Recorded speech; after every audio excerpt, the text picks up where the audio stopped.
Welcome to the court of the EDI Jester. How are we, good folk? Well, how you heard in the last few days from the marvellous Kemi Badenoch on the subject of single-sex spaces beginning with toilets. I'm hoping that's going to be something that's expanded, obviously. Not the toilet, but the idea of single-sex spaces. So today we have for you another rather marvellous woman, Miriam Cates, who, as an article in the Telegraph from the 10th, which is discussing our membership of the European Convention on Human Rights. I know this has been a sticking point for some people and something that we've not really begun to discuss properly, but I think it's time we have the conversation. I know that Suella Braverman did give a speech about this a while ago, it was mentioned alongside the Equality Act, where she talked about why the Equality Act is actually incompatible with British law. And I watched it and it was very revealing. I'll try and find the Suella Braverman speech that was around that and pop it in the doobies for you, because I think it's an interesting piece worth watching. So today we've got Miriam, who's talking about the European Convention on Human Rights. And as Miriam says here, the European Convention on Human Rights came into force 70 years ago at an extraordinary point in history. Europe was reeling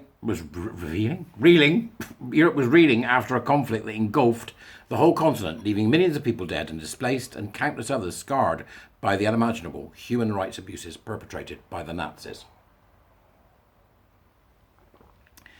The aim was to legally enshrine fundamental rights such as freedom of speech, such as free speech and freedom of association and religion, thus protecting individual citizens from the excesses of state power that Hitler had used to such devastating effect. Unlike many treaties, the ECHR is not a fixed contract, but a living convention. And over the years, an active interpretation by the courts has expanded and distorted the convention beyond recognition. This mission creep is such that the ECHR has now become a threat to, rather than a protector, of democracy. I'm so pleased to hear somebody else saying this, because this is certainly my opinion over what has happened to that particularly august document, august idea, that was a direct result of what happened in the Second World War. So it's interesting to hear that it's on the table and that this conversation may well take place now. Miriam continues, such concerns are illustrated by the pyjama injunction last year, where an unnamed Strasbourg judge overruled the elected UK government in the middle of the night, effectively grounding a flight that was ready to transport illegal migrants to Rwanda. Defending national borders is surely the primary duty of any government, and it is frankly absurd that an unelected foreign judge can prevent a democratic executive from achieving its legitimate aims. The ECHR was created to protect citizens from their own government, but it is now at risk of preventing governments from protecting their own citizens. A reversal there, as we see with so many things, a reversal of an original noble aim. Time goes by. If it's a living document or a living thing, as Miriam describes, that living thing may well tip towards tyranny, or tip towards corruption, or tip towards not being what it was originally designed for.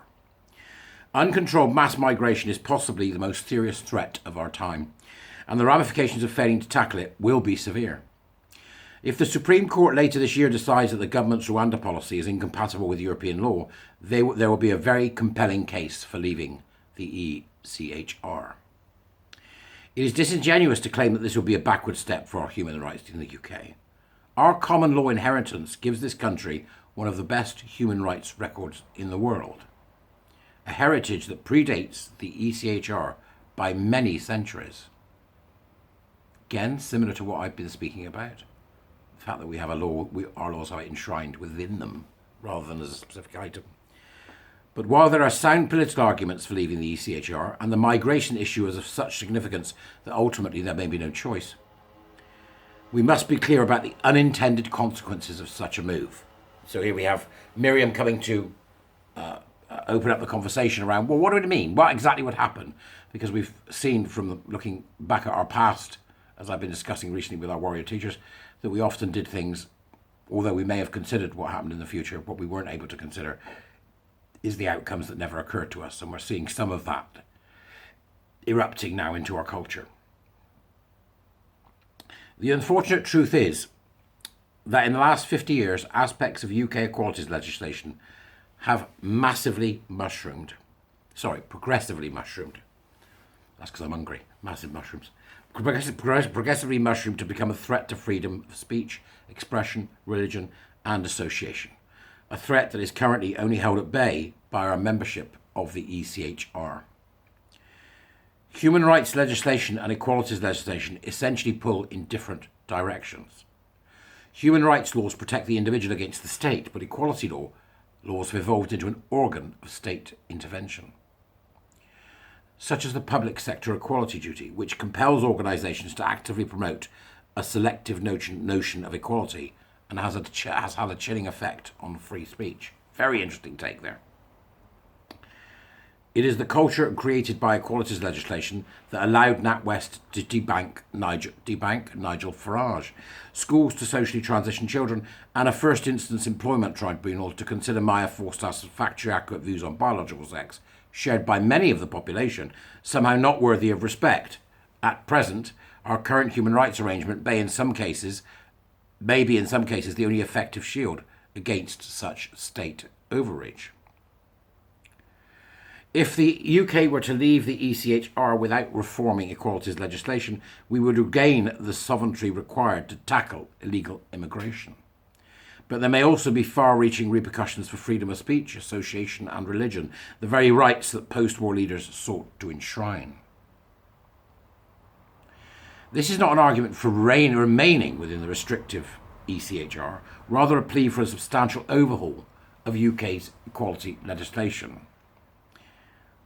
For example, by considering the future of the public sector equality duty and reviewing the Gender Recognition Act 2004. The government should prepare to withdraw from the ECHR, but it must do it alongside a plan to curb the excesses of domestic equalities legislation to ensure the protection of fundamental freedoms in UK law.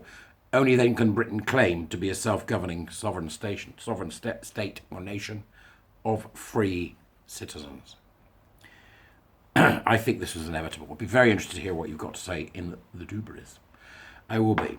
The interesting thing about the public sector equality duty, and Kemi Badenoch wrote a letter about this.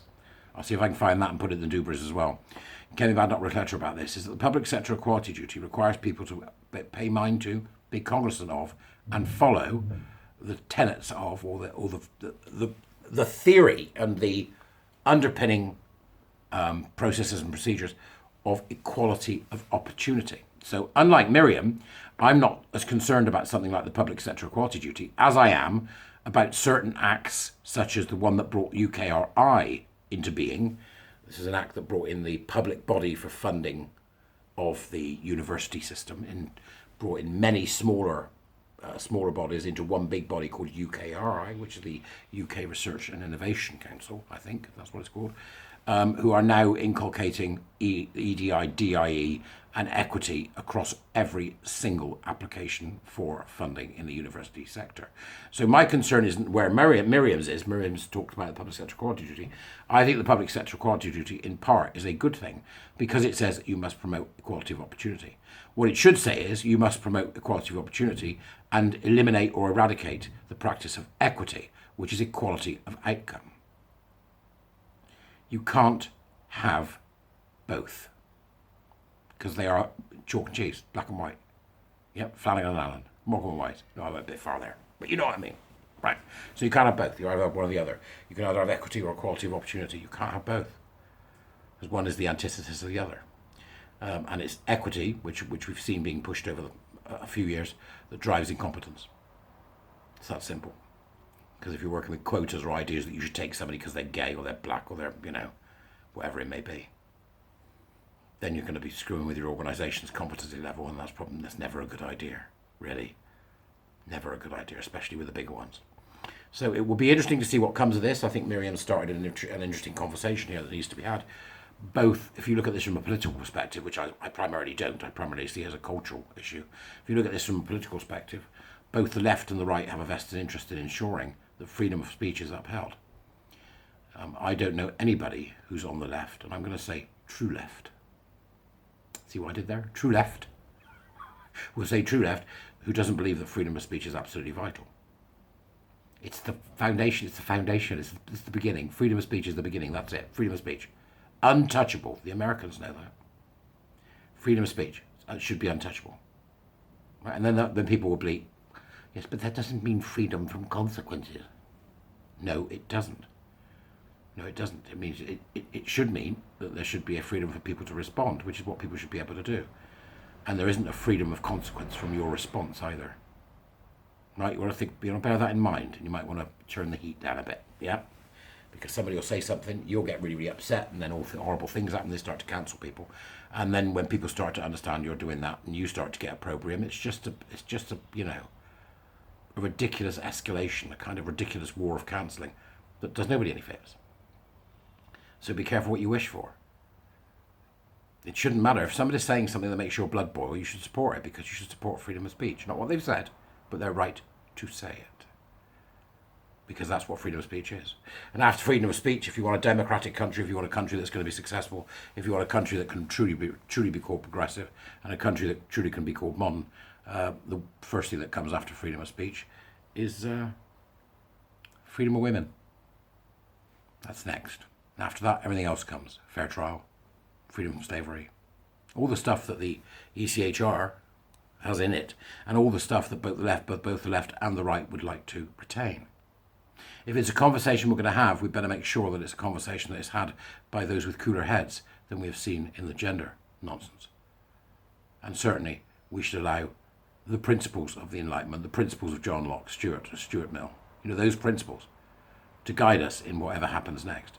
And it should not be seen by anyone as a partisan issue, but an issue of what kind of country do you want to live in, and what kind of culture do you want to build for the children.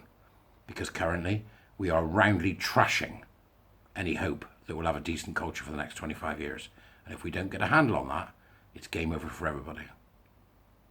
So you think on, and I shall see thee later. Thank you very much indeed, Miriam, for a marvellous article. Bye all.